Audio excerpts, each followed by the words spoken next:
క్రయధనముకై రుధిరము కార్చితివి, ఫలవంతములైన తోటగా మార్చితివి.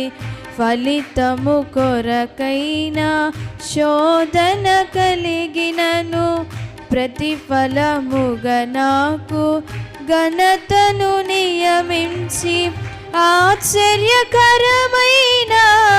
ఆదరణ కలిగించి, అన్ని వేళలయందు ఆశ్రయమైనావు.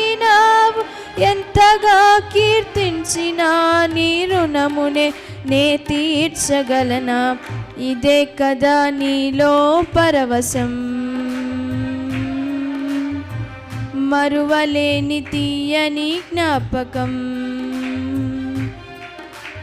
నూతనమైన కృపా